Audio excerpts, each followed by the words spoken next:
Muy buenos días, tengan todos y todas a esta nueva edición de Acción 10 en la mañana. Qué grato que nos pueda acompañar iniciando semana y sobre todo pidiéndole a Dios siempre su auxilio y su protección, dándole gracias también por un nuevo día de vida. Ya estamos a 26 de abril del año 2021. Vamos a iniciar hoy las informaciones y acompañándoles todo el equipo que hacemos posible Acción 10 en la mañana. De igual forma, Jocelyn Medrano, Jimmy Romero y Odili Vargas. Vamos a iniciar con los titulares mismos que vamos a desarrollar posteriormente en nuestro segmento Mirada Global. Mientras tanto, les decimos que en Italia, en este país, se prohibió la entrada a su territorio a personas procedentes de India. Los residentes italianos pueden volver, pero haciendo un test anti-COVID y permaneciendo en cuarentena a su retorno. De igual forma, en otro de las informaciones que ampliaremos posteriormente es Europa, cuyo país enviará ayuda urgente a la India ante el aumento de contagios de COVID-19. El país, de igual forma, carece de insumos urgentes como oxígeno, medicina y medicamentos. Es todo lo que vamos a estar ampliando junto a otras informaciones en nuestro segmento Mirada Global. Y en otras informaciones le decimos que jóvenes autoconvocados aglutinados en la Alianza Universitaria demandan que exista la unidad y una elección transparente del candidato que representará a la oposición. Respaldan de igual forma el proceso que realiza la Alianza Ciudadana. Veamos el reporte.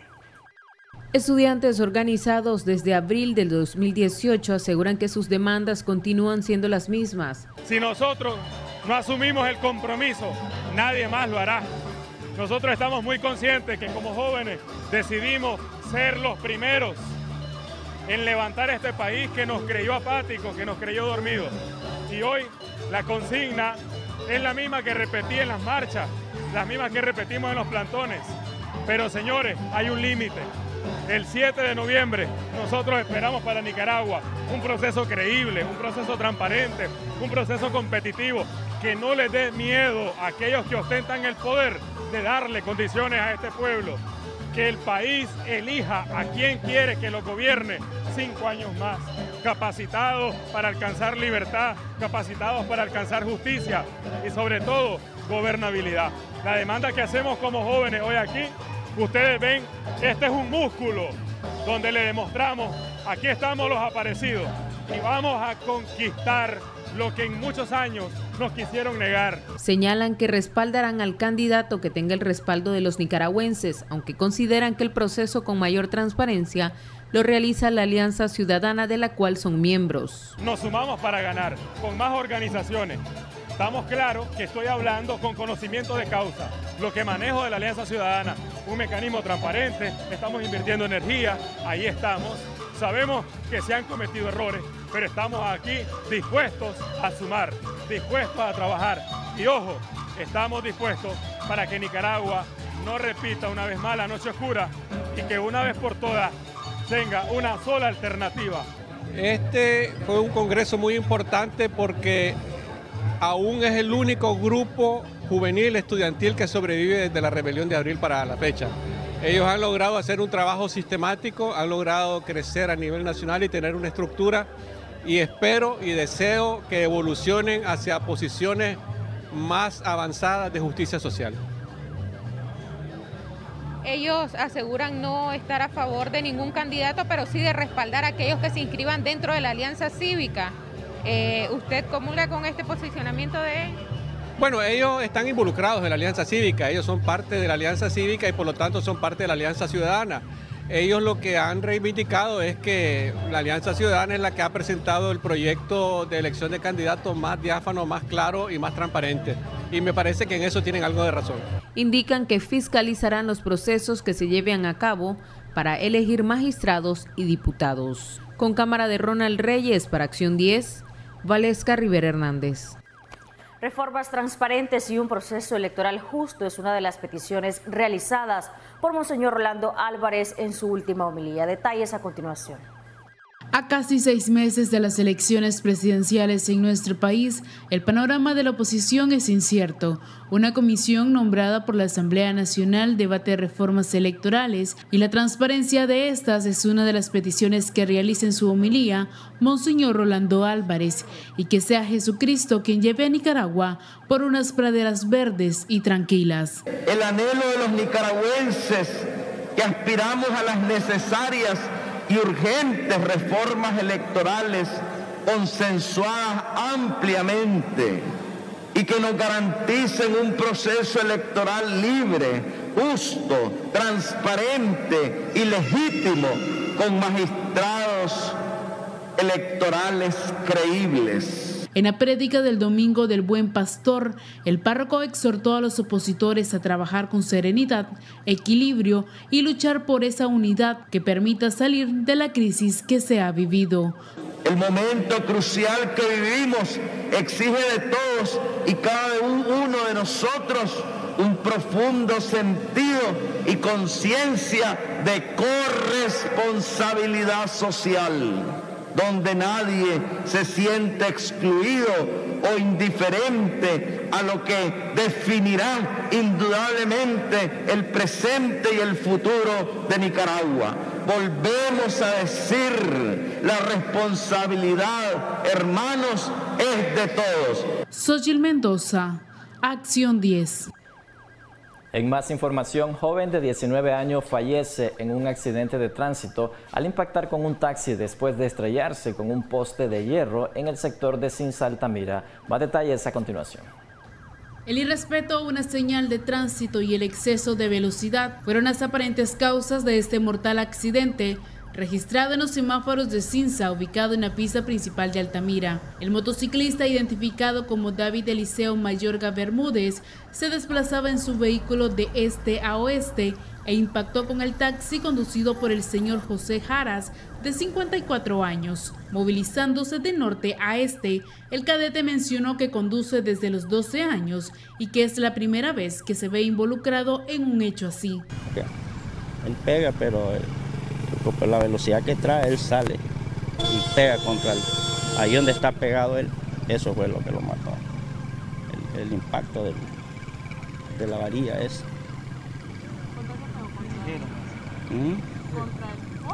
Contra la varilla.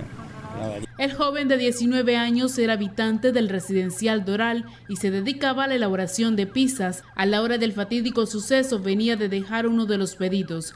Familiares del occiso no podían creer la desgarradora escena que tenían frente a sus ojos.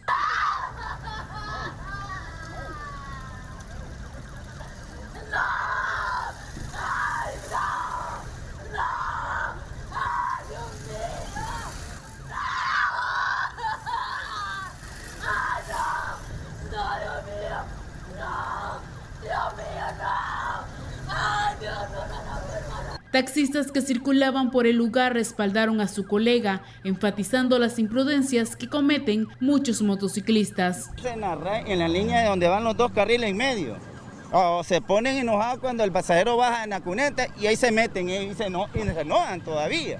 Y nos dicen astigüepe, lo que vamos a morir. No hacen la fila, sino que se van a rebasar adelante y esperan el montón de motos que están adelante y arrancan. Andan con una prisa como que el diablo lo va siguiendo. Agentes del Distrito 5 de la policía determinarán quién de los conductores fue el responsable. Con imágenes de Roger Sánchez, Xochitl Mendoza, Acción 10. Y continuamos con trágicas noticias, ya que 3 lesionados y un fallecido es el resultado de un volcón en un carro en el que se movilizaran en el kilómetro 19 de la carretera sur, donde se registró un accidente. Veamos el reporte.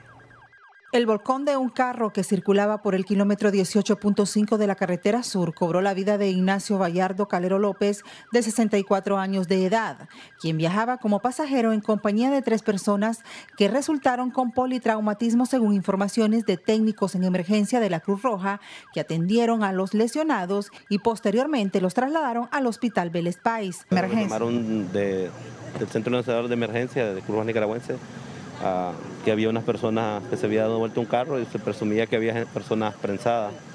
Al llegar al lugar tenemos personas golpeadas y una persona fallecida. ¿Se nos presentan politraumatismo y más escoriaciones y traumas. Según versiones de testigos del accidente, el aparente exceso de velocidad provocó que el conductor perdiera el control del volante y luego el carro se volcara dando varias vueltas. Bajada venía. Aquel rótulo que está allá. Ajá. Ahí venía bajando y se metió en ese hoyo ahí. Ajá. Se subió ahí y dio vueltas, y vino a caer aquí. Los lesionados fueron identificados como René Alberto Santana, Tania Calero y Zaida Pavón. En Acción 10, Geraldine Domínguez. 2 hombres que se movilizaban a bordo de una motocicleta mueren luego de impactar contra la parte trasera de un camión que permanecía estacionado en el sector del Rastro en el municipio de Mulucucú. Detalles de esta tragedia en el siguiente reporte.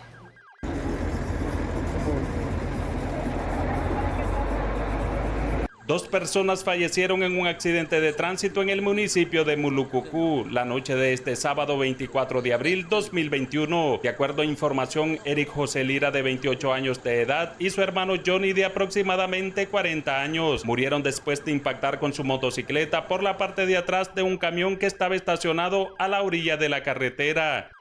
¿Y la moto, en serio?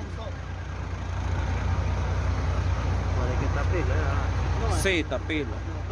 Ni quiera, mi Diosito santo. La policía no viene. Ahí viene la policía. El accidente se registró en el sector El Rastro, salida del casco urbano en el municipio de Mulucucú. Ambos fallecidos eran originarios del sector El Congo. Al lugar llegaron agentes de la Policía de Tránsito para sus debidas investigaciones y así determinar la culpabilidad. Les informó David Mendoza. Una familia completa escapó de morir cuando la camioneta en la que viajaban le fallaron los frenos de una pendiente del kilómetro 25.5 de la carretera Ticuantepe-La Concha. Más detalles a continuación. De milagro sobrevivieron los ocupantes de esta camioneta. Una falla en los frenos hizo que don Ángel Calero perdiera el control y terminara en el precipicio. Él iba junto a su esposa, suegra e hijos a visitar a una hermana que vive en el municipio de La Concepción. Pues no sé, de repente yo quise detenerme, pero ya no pude y venía de retroceso. De retroceso me vine de viaje y yo traté lo más que pude de irme sobre la carretera directo, pero no, ya no pude porque venía una camioneta, entonces lo que busqué fue como orillarme. Y me tiré pues ahí más que todo, pero le doy mil gracias a Dios porque gracias a Dios no tengo víctimas que lamentar. Esa es la bendición que le doy a Dios, la gran bendición que Dios me dio. Me dio otra vida porque traía 5, 7 pasajeros que si yo hubiera matado a una de esa gente, no sé cómo tuviera, ¿verdad? María Gladys Aguirre, esposa del conductor, fue atendida junto a los otros lesionados en el hospital de Ticuantepe. Bueno, una sobrina mía fue golpes en la mano derecha, mi mamá en la mano derecha, en la pierna izquierda. Yo como quedé prensada debajo de la baranda. Fueron golpes, pues, nada más. Y mi nietecito, un niño que llevábamos de 2 añitos, que salió con golpes en la frente. El accidente ocurrió en el kilómetro 25.5 de la carretera Ticuantepe-La Concepción, en el sector conocido como Francia 1. Los pobladores señalan que los accidentes son muy frecuentes en este sector debido al exceso de velocidad y la falta de señales de tránsito. Cuando mi papá dice, viene una camioneta sin freno, de allá para acá, la camioneta, nosotros lo salimos. Cuando miramos que la camioneta viene yendo abajo, vienen los muchachos que están aquí corriendo detrás de la camioneta, corremos nosotros. Cuando nosotros queríamos auxiliar, ya cuando miramos que el vehículo se fue. Solo dijimos nosotros, se murieron la gente. Solo esperamos que este vehículo se fuera al quinto. Pero no es la primera vez que hay accidente aquí. A ratito de esa camioneta estuvo el otro accidente de allí. Con imágenes de Roger Sánchez, Xochitl Mendoza, Acción 10. Un peatón que cruzaba la vía en el kilómetro 19 de la carretera Masaya fue trasladado al hospital de Masaya en estado delicado tras ser arrollado por un automóvil. Veamos el reporte. Gravemente lesionado resultó un ciudadano solo identificado como Emilio, tras ser atropellado en el kilómetro 19 de carretera Masaya por este vehículo, cuyo conductor solo argumentó que el peatón se le atravesó. El ciudadano fue remitido por técnicos en emergencia de la Cruz Roja al Hospital Humberto Alvarado de Masaya. En Acción 10, Geraldine Domínguez. Es momento de hacer una breve pausa comercial, ya regresamos. Ahora vamos a presentarles una trágica noticia. Motociclista de 19 años de edad murió al estrellarse contra un poste de tendido eléctrico en una de las calles del barrio Roma del distrito 3 de Managua. Más detalles a continuación. Un motociclista se sumó la noche de este viernes a la lista de fallecidos en accidentes viales. El joven de 19 años aparentemente conducía a exceso de velocidad, acción que provocó que perdiera el control de su vehículo e impactara contra un poste de tendido eléctrico en una de las calles del barrio Villaroma, cercano a la terminal de la mini Ruta 4, en el distrito 3 de Managua. Según Henry, un testigo, el muchacho no portaba el casco de protección. Pues que yo venía transitando igual que él, de oeste a este, y ya lo encontramos así, lo encontré fallecido. Ya estaban unas personas ahí, pues. ¿No miraste si él venía a exceso de velocidad o traía casco? No miré, hermano, pero parece que viene sin casco, sí, porque el casco lo tiene pegado y aquí no hay casco. Sí. No hay casco, y viene sin camisa, quién sabe. Sí. ¿Le llamaron a algún familiar que se hiciera presente? Sí, hermano, yo fui uno de los primeros, me encontré ahí la licencia, llamé ahí, el caso de emergencia, ahí salen y llamé al hermano y andaba paseando, parece, en San Juan del Sur, dice que estaba. No me di esa noticia, y sí, pero es lamentable. El fallecido fue identificado como Lesbi Alejandro Guerrero, habitante del barrio Tierra Prometida. Miembros de la Cruz Roja nicaragüense se presentaron al lugar para dar atención, pero la muerte de Guerrero fue casi inmediata. Su rostro golpeó el poste, detalló Yader Salazar, Cruz Rojista. Podemos observar es un traumatismo severo, donde el paciente hasta el momento está presentando lo que es un trauma craneoencefálico severo, hay un trauma de tórax y hay una exposición de lo que es la área de la columna. Entonces el paciente ya está fallecido. El cuerpo del occiso fue trasladado al Instituto de Medicina Legal, mientras peritos de la policía realizaban las investigaciones para determinar cómo ocurrió el trágico accidente. Con información de Erix Maltés e imágenes de José Ángel Díaz, Xochitl Mendoza, Acción 10. Nuestras más sinceras condolencias a cada una de las familias que este fin de semana pues han experimentado tragedias diferentes de accidentes de tránsito y han perdido pues seres queridos. Hay que siempre tener responsabilidad al volante. Recuerden que es una responsabilidad que tenemos como conductores, pero también como peatones. Todos tenemos que tener esa responsabilidad. Dios lleve fortaleza a sus corazones. Y siempre en estas informaciones capturan a Roberto Reyes Sequeira. Este es el coyote señalado de ser el responsable de la muerte de la nicaragüense encontrada sin vida en el departamento de Río San Juan, sector La Ceiba, en la reserva Esperanza Verde, a 4 kilómetros de la línea fronteriza Nicaragua-Costa Rica. Veamos el reporte.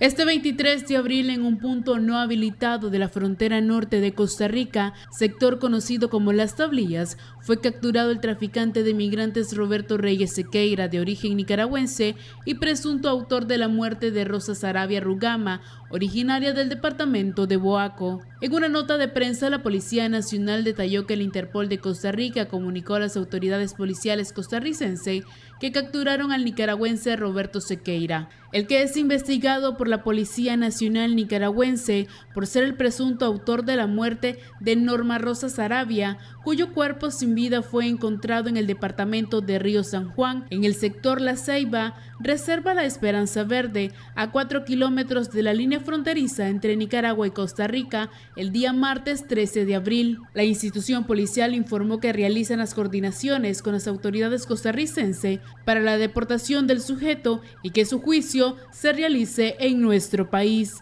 Xochitl Mendoza, Acción 10. Seguimos con más en Acción 10 en la mañana. Continúa encareciendo el precio del pan y el pollo durante la semana pasada y veamos el reporte que nos brinda Valesca Rivera.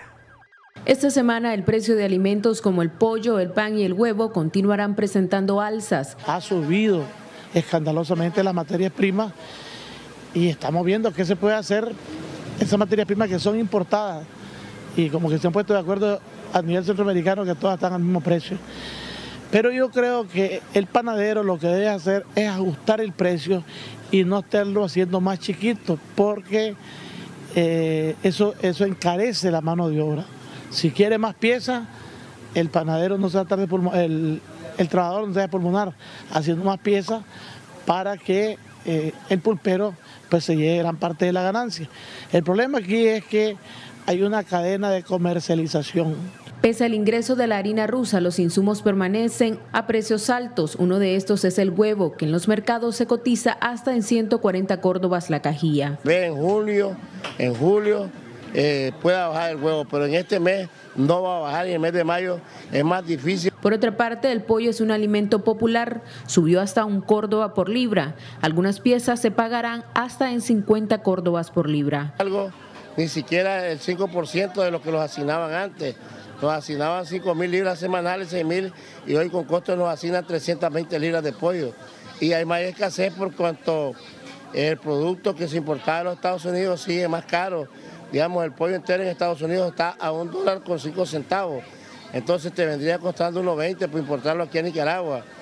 La pierna, se ganaron muchas en el Capet, ¿verdad?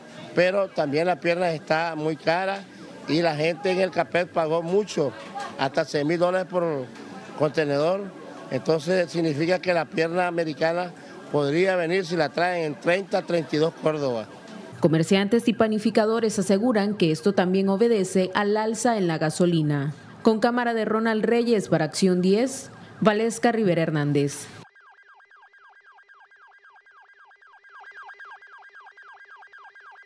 Todo un éxito fue la campaña de recaudación para ayuda del bebé Gian Mauricio, que a sus 8 meses padece de una cirrosis hepática. Un pequeño emprendimiento decidió dar un poco de esas bendiciones y el día de hoy donó el 100% de sus ganancias. Estamos contentos de poder ser parte de esta bendición y de poder participar con la familia de Gian. Nosotros vimos el caso de Gian, nos conmovió enormemente. De alguna manera no supimos cómo contribuir o apoyar, pero gracias a Dios nos mandó el mensaje de qué manera y de qué forma lo podíamos hacer. Y por esa razón hicimos todo esto. Agradeciéndole también a todos ustedes por la participación que tuvieron. Fue un rotundo éxito, mucha gente vinieron. Se recaudó bastante fondos, se vendió bastante producto, vinieron gente a dejar ofrenda aquí a esta cajita donde está la foto de Gian. También vinieron gente con sus oraciones. Me encantó unas señoras que vinieron con unas bolsitas con el dinero guardado, pero tenían una notita con las oraciones. A esas personas que hicieron eso, les agradecemos enormemente por lo que hicieron. Doña Hazel Espinosa, mamá del pequeño, agradeció el aporte de la Cumbre del Collado a la población en general y a Fundación 10. Ha sido un éxito para nosotros, una gran ayuda, y invitamos pues al resto de las personas que no han venido a degustar los quesillos de Kevin, pues que vengan, en algún momento se den ahí un chancecito. Todavía vamos a estar por aquí un ratito más, y muy agradecidos para que con toda la población también que se ha sumado a esta causa, han venido a dejar su donativo, los que no quieren comer quesillo, y los que quieren pues también han apoyado de esta forma. Ella nos comenta cómo podemos seguir colaborando para recaudar los $80,000 que necesita Gian para su operación de trasplante de hígado. Y tenemos la cuenta en Córdoba, en Banpro, está a nombre de Gian Mauricio Pérez Espinosa, y la cuenta es 123 510 30 97. Y la cuenta en dólares igual en Banpro, 123 51 00 33 424. Para más donaciones, usted puede llamar al siguiente número telefónico 8815-1150. Xochitl Mendoza, Acción 10. Continuamos con Acción 10 en la mañana.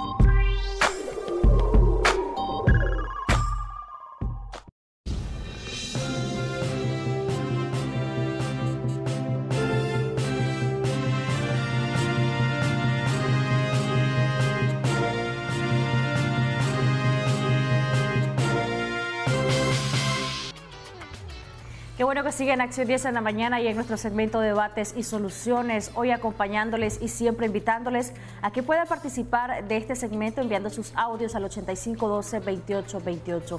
¿Cómo avanza en nuestro país el proceso de consultas de cara a la reforma electoral? Ya Nicaragua conoce la propuesta de manera oficial y muchos sectores se han pronunciado no a favor de esta propuesta de reformas y dicen que no garantiza elecciones libres, justas y transparentes. ¿Debería o no participar de este proceso de consultas, además de los partidos políticos, la sociedad civil?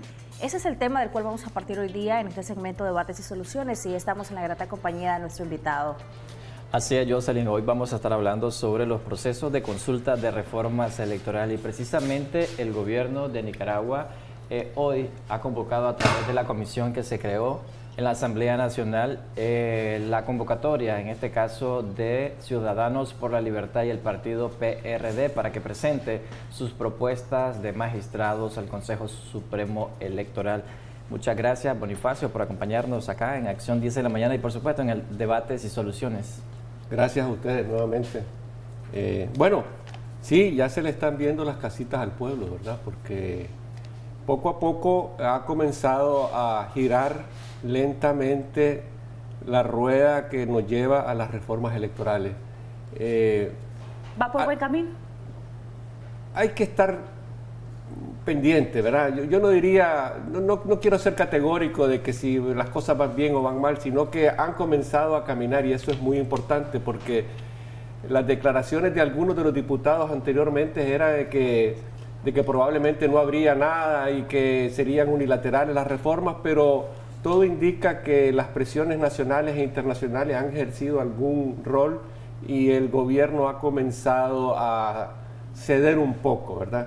Y entonces vemos que la Comisión Especial Constitucional que se formó para asuntos electorales ha iniciado la marcha de la elección de los magistrados y ya el 28 se cierra la lista, ¿verdad? Todavía no conocemos cuáles han sido las listas que se han presentado, solo conocemos dos casos, el caso de Fanor Avendaño y el caso de la propuesta del Partido Conservador. Y creo que hay otra de Guillermo Miranda, ¿verdad? Creo que hay otra, sí, son las únicas tres que se conocen. Entonces ya dentro de poco vamos a conocer qué es lo que realmente hay de listas. Prácticamente esta semana es decisiva para el Partido Ciudadanos por la Libertad y el PRD que presenten sus propuestas de magistrado del Consejo Supremo Electoral y se tome en cuenta por parte de esta comisión. Bueno, ahí comienza la discusión. Entonces la Comisión Especial Constitucional ha hecho sus consultas, pues, como debe ser, porque la Constitución contempla que debe consultarse a las personas.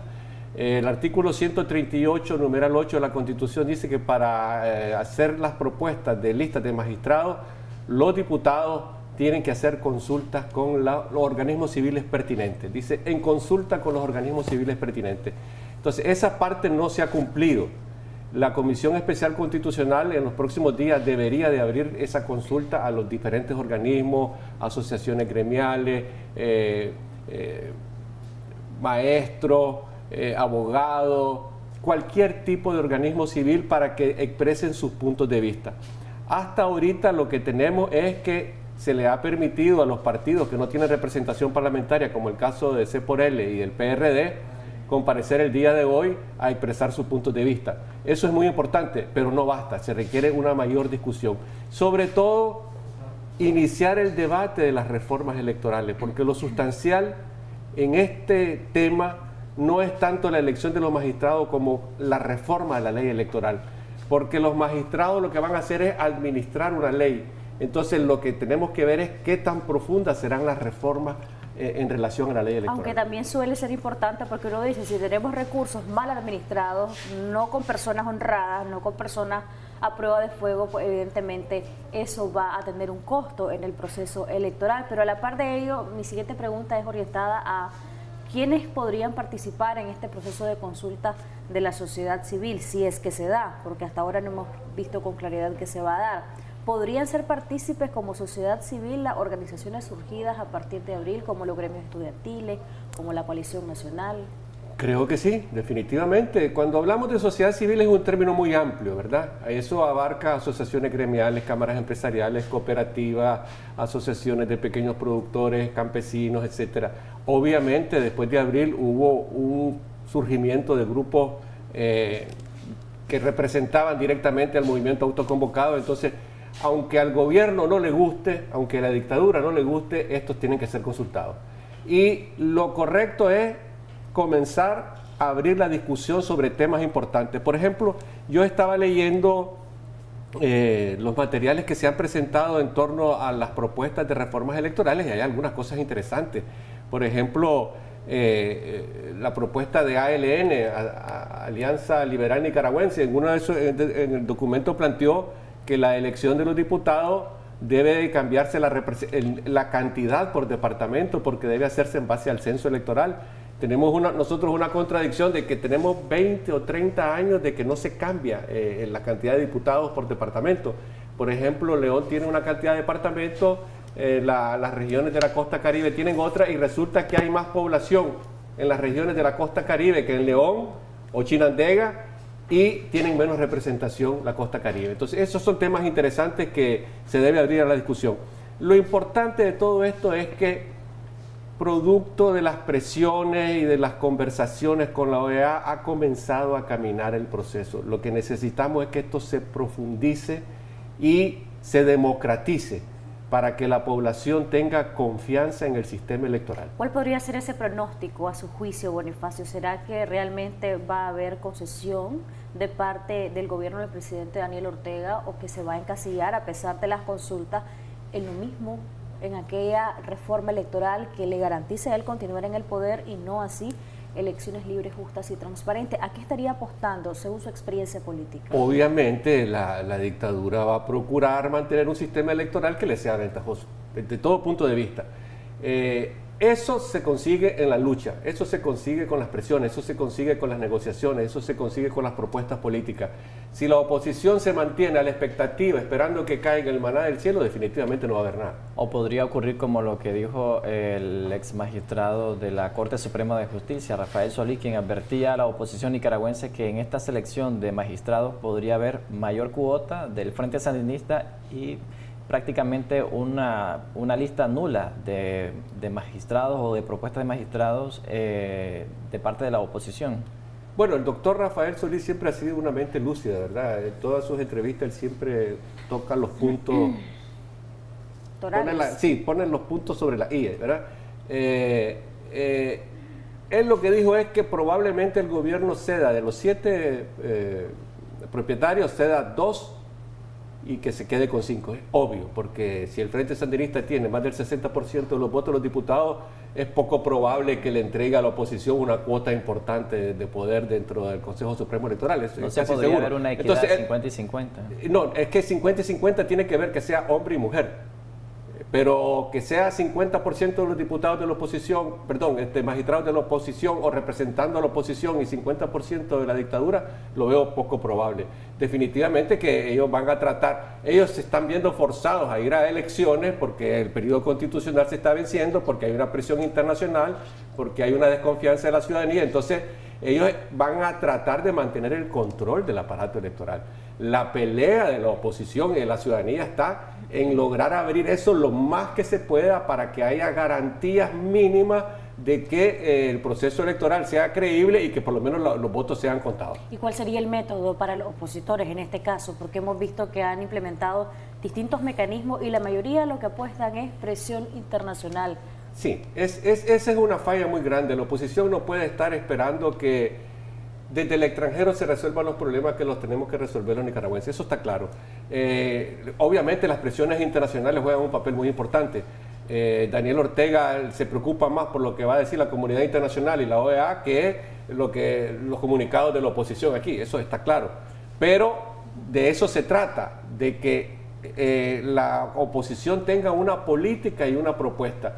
Me preocupa mucho cuando veo las declaraciones muy estridentes de que si no hay reformas electorales profundas no vamos a ir a elecciones. Creo que ese no debe ser el discurso. El discurso debe ser: queremos que se reformen estos puntos 1, 2, 3, 4, 5, 6, 7, 8 y con eso vamos a ir a elecciones. Porque eso crea incertidumbre, eso profundiza. De por sí la ciudadanía está desconfiada en el sistema electoral. Entonces nosotros lo que tenemos que tener es una política para que la ciudadanía comience a confiar y además que no la engañen en este proceso. Mire, Bonifacio, por un lado está la confianza en el actual gobierno y por otro lado está la confianza en los sectores de oposición. A su juicio, ¿cómo está ese nivel de confianza de la ciudadanía en los sectores de oposición? Por ejemplo, hemos visto y recientemente entrevistábamos a Félix Maradiaga y él decía que firmaron un documento llamado Nicaragua Primero, buena parte de los precandidatos, y ahora vemos cómo Juan Sebastián se inscribe en la plataforma de la Alianza Ciudadana como precandidato para competir dentro de esta organización. Entonces eso como que por un lado firma un documento y por otro lado me inscribo. ¿Eso es bueno, es malo? ¿Cómo usted valora el actuar de los distintos sectores de oposición? ¿Será que tienen credibilidad? Bueno, yo creo que De los dos bloques, en el caso de la Alianza Ciudadana es la que ha presentado una propuesta mucho más transparente del proceso de elección. Me invitaron cuando hicieron la presentación de los procedimientos y me llamó mucho la atención los porcentajes que estaban atribuyendo para elegir al candidato. Entrevistas, encuestas, debates, currículum, experiencia, una combinación de factores para elegir el candidato. Evidentemente que si Juan Sebastián decide ir a inscribirse es porque ve que las posibilidades del mayor bloque de oposición va por allá. Hoy se inscribe Arturo Cruz, por cierto, hoy a las 9. Y creo que el resto de la oposición lo va a hacer de esa manera. Pero a pesar de haber firmado el documento, ¿esto no está siendo visto mal o es malo que se hayan inscrito? No, es que el documento que firmaron los precandidatos fue que iban a respetar al candidato que se escogiera. No se refirieron a los procedimientos. Es decir, creo yo que ahí no definieron procedimientos. Pudieron haber fallado ahí en ese aspecto. Obviamente que para poder llegar a consenso entre ellos tuvieron que tocar los puntos que eran comunes y no tocaron los puntos que hay diferencias. Ese es el problema siempre de la oposición, que los consensos no necesariamente son buenos, porque a veces tenés que plantear las cosas claramente. ¿Se podría decir de que este intento que hicieron los precandidatos a la presidencia de Nicaragua es como fallido, tomando en cuenta de que ahora vemos a Juan Sebastián Chamorro que se está incorporando al proceso de inscripción de Ciudadanos por la Libertad y hoy, como usted decía, se estaría viendo ya a Arturo Cruz y posiblemente Cristiana Chamorro también se estaría anexando a este proceso que tiene Ciudadanos por la Libertad? Sí, es que lo que vemos es que de los dos bloques, el que va tomando más fuerza, el que va haciendo girar alrededor suyo la mayor parte de los grupos de oposición, candidatos, precandidatos, es la Alianza Ciudadana. Pues eso es una realidad evidente. Negarlo sería tapar el sol con un dedo. Pero en el caso de Félix Maradiaga se opone a este proceso. Él dice de que lo que se busca es una unidad entre todos los sectores para ir a una sola, sin necesidad de una casilla, de un partido político. Manifestaba Félix también, Bonifacio, que ellos como coalición han congelado su proceso de selección y que, pues, entre líneas lo dejó entrever que estarían más bien esperando a que sea un solo proceso tanto de la Alianza Ciudadana como de la coalición, unificado para escoger a un candidato. Luego de esta reflexión y de lo que estamos viendo, ¿será posible que se escoja tanto de coalición un candidato y de Alianza Ciudadana un candidato y ellos dos compitan en otro proceso de selección de un candidato único? ¿O tenemos que ya hacernos a la idea, los nicaragüenses, que vamos a ver a un frente sandinista y una oposición en 2 o 3 bandos? Bueno, está complicada la situación porque el error de los grupos que formaron la coalición nacional consistió en definir a priori los procedimientos de elección de los candidatos y no definir los puntos de unidad. Por ejemplo, ustedes ven que cuando la dictadura presentó su proyecto de reforma electoral, que más bien es una contrarreforma electoral y más bien es una técnica de negociación de elevar la parada para ver qué puede negociar con la OEA, hubo una respuesta espontánea de los grupos que buscaron la unidad y emitieron la declaración, que yo tanto insistí sobre eso, que una declaración era necesaria para demostrar de que había rechazo a la propuesta de la dictadura. Esos son los pasos propios que conducen a una unidad verdadera. Pero definir de antemano las candidaturas o forcejear para las cuotas de poder es lo que no ha permitido que se forme un solo bloque de oposición. Ahora, también, formar un solo bloque de oposición es poco probable, porque hay muchas diferencias.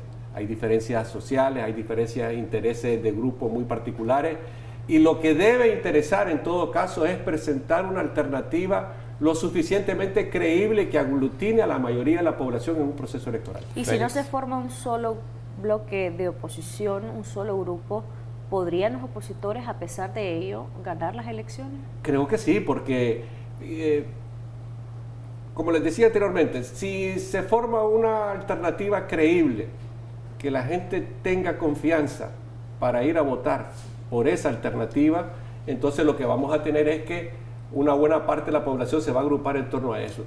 Y vuelvo a poner siempre el ejemplo que puse con el doctor Alemán en 1996. El doctor Alemán participó en una campaña electoral que la boleta era de este tamaño, eran 28 candidatos, y la gente votó por el doctor Alemán en ese momento, porque consideraba que en ese momento representaba la forma de detener al Frente Sandinista, y 3 años después estaba pactando con ellos. Pues, ese fue el fraude, la decepción de la ciudadanía. Por eso la ciudadanía siempre está desconfiada. Ahora bien, en este caso, aunque no haya unidad, con tal de que se presente una alternativa y candidatos creíbles, es probable que se forme una gran fuerza política. Pero lo distinto en esta oportunidad, a mi parecer, usted me corrige si no es así, es que hay más control de parte del aparato estatal en todo, incluyendo en el poder electoral. Entonces, si tenemos este candidato que pueda aglutinar a los sectores de oposición por ser el líder adecuado, por tener la propuesta adecuada, pero tenemos ese control de parte del Estado de Nicaragua o del gobierno, como le queramos llamar, pues es ahí donde se puede dificultar el proceso, y es ahí donde es muy importante el tema de la reforma, de quiénes van a ser los magistrados, de quiénes van a estar tutelando todo este proceso de la observación internacional. Efectivamente, por eso es que el tema central no es la elección de los candidatos, sino el tema central es la reforma electoral, la reforma de la ley electoral, la reforma del sistema electoral.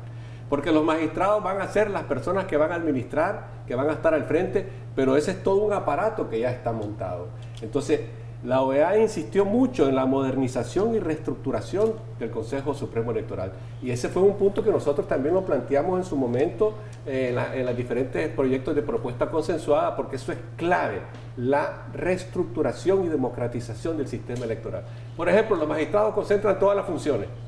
Cedulación, que tiene que ver con el padrón electoral. El sistema de conteo y resultados de las elecciones, el sistema de los recursos. Contra las resoluciones del Consejo Supremo Electoral no hay recurso alguno. Entonces, hay una concentración de funciones muy importante que está así en la Constitución. Y entonces la pelea es cómo dentro del marco de la ley electoral podamos redefinir las estructuras internas del Consejo Supremo Electoral. La pregunta del millón es que si hay realmente tiempo necesario para reestructurar el Consejo Supremo Electoral, porque esa es la pregunta de toda la mayoría de los nicaragüenses, ver que hay poco tiempo y si realmente esas propuestas que se han presentado para reestructurar al Consejo Supremo Electoral se podría hacer en poco tiempo. Obviamente, para hacer una reforma profunda del Consejo Supremo Electoral se requiere más tiempo, se requiere una reforma constitucional, se requieren muchos aspectos más. Sin embargo, nosotros tendríamos que concentrarnos en los aspectos esenciales. ¿Qué es lo que hizo la dictadura en todo este tiempo? Dejar correr el plazo, dejar correr. Y la oposición, concentrada en el pleito de las cuotas y de quién iba a controlar el Parlamento y quién iba a poner el vicepresidente o el presidente, se perdió un tiempo precioso. Entonces ahora que ya estamos contra el cacho, como decimos popularmente, necesitamos concentrarnos en los aspectos esenciales. Aspectos esenciales, depuración del padrón electoral, por ejemplo. Eso es esencial. Aspecto esencial, las libertades políticas para que la gente pueda hacer campaña, que no haya represión, que no haya amenaza de paramilitares, que no haya hostigamiento, que la gente tenga libertad absoluta. El sistema de recursos, ¿quién va a resolver los recursos? En la propuesta que hizo la dictadura hay un capítulo nuevo sobre recursos. Eso es interesante porque le está dando razón a la oposición de que no había un sistema de recursos confiable. Y establecen 3 recursos: el de impugnación, que se va a establecer en la Junta Receptora de Voto, el de apelación, que va a ser en los consejos electorales departamentales y los consejos electorales regionales, y el de revisión ante el propio Consejo Supremo Electoral. Pero tenemos siempre el problema de que estos organismos, ¿dónde van a ir? ¿Cuál va a ser el organismo que va a revisar todos estos recursos y va a darle la razón a los que están impugnando? Tiene que ser el mismo Consejo Supremo Electoral. Y ahí es donde vemos nuevamente la concentración de funciones. Los mismos magistrados que dictan unas resoluciones van a tener que conocer los recursos que llegan hacia ellos. Es decir, que ahí parte de la solución sería, número 1, indagar bien y comprobar si realmente las personas que van a estar ahí en el Consejo Supremo Electoral como magistrados son personas que están en un juego limpio. Y número 2, a lo mejor un tribunal electoral superior. Claro, es que esa es la discusión que tiene que haber sobre la reforma electoral. porque no solamente se requiere personas honorables y probas para que estén al frente de un asunto tan delicado como es contar los votos de los nicaragüenses, sino también que se haya una redefinición interna. Por ejemplo, de los 10 magistrados debería, como en la Corte Suprema, dividirse en salas de manera tal de que unos magistrados atiendan un aspecto, otros magistrados atiendan la cedulación, otros magistrados atiendan los recursos y otros magistrados se dediquen al conteo de los votos. Evidentemente que las resoluciones finales se van a tener que tomar como un bloque conjunto de magistrados, que es el Consejo Supremo Electoral, pero es muy importante esa reestructuración interna. Por ejemplo, la cedulación, ese es un aspecto clave. Es cierto que la mayor parte de la gente ahora tiene cédula, pero no, el problema central es la depuración del padrón electoral, porque hay denuncias de que hay gente que tiene 3, 4 cédulas y que puede ir a votar con esas 3, 4 cédulas. Y entonces tenemos que, existe el padrón pasivo y el padrón activo, aunque en la propuesta de reforma electoral que presentó la dictadura hay un transitorio que plantea que para garantizar el derecho al voto de los nicaragüenses, quien presente su cédula de identidad podrá votar aunque no esté registrado en el padrón.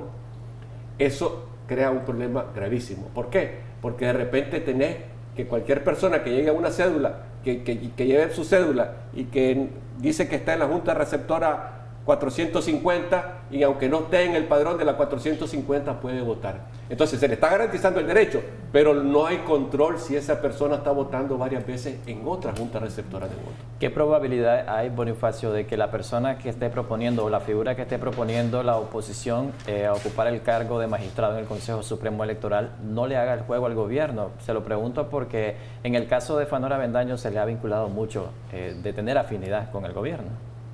Si en el dado caso pues de que quede electo como magistrado. No hay vacuna contra el colaboracionismo, contra la corrupción, contra el degenere, como decimos popularmente. No hay vacuna. Evidentemente que ese es un riesgo enorme, por eso es que la discusión... El peso va a caer sobre la oposición a seleccionar al candidato idóneo. Es que lo puede seleccionar, pero no hay garantía de que cumpla su papel, ¿verdad? Entonces, ahí está el debate. Entonces, por eso es importante concentrarnos en los aspectos institucionales del Consejo Supremo Electoral. Una redefinición interna, una desconcentración de las funciones, una mayor transparencia hacia la ciudadanía. Por ejemplo, el proceso de consulta de los magistrados del Consejo Supremo Electoral debe ser más amplio, con más tiempo para que la gente pueda opinar, presentar. Tenemos el problema que la Constitución no permite que los ciudadanos puedan presentar candidatos o los organismos de la sociedad civil puedan presentar candidatos. Los únicos que pueden presentar candidatos es el presidente de la República y los diputados, aunque la Constitución obliga a que hagan la consulta, pero la ciudadanía no puede presentar candidatos. Entonces esos son filtros que dificultan el proceso de elección. Entonces esa discusión tiene que ser lo más amplia posible y primero concentrarnos en la reforma de la ley electoral, en redefinir las funciones y después elegir los magistrados. Porque los magistrados serían como la cereza del pastel, sería como lo último. ¿Para qué? Para que el nuevo edificio del Consejo Supremo Electoral que se le presente a la ciudadanía sea creíble.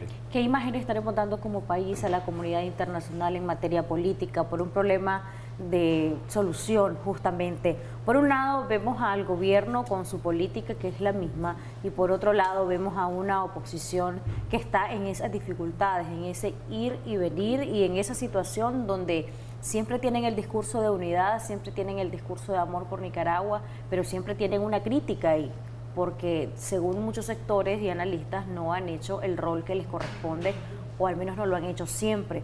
¿Eso podría decepcionar a la comunidad internacional o ya estarán decepcionados?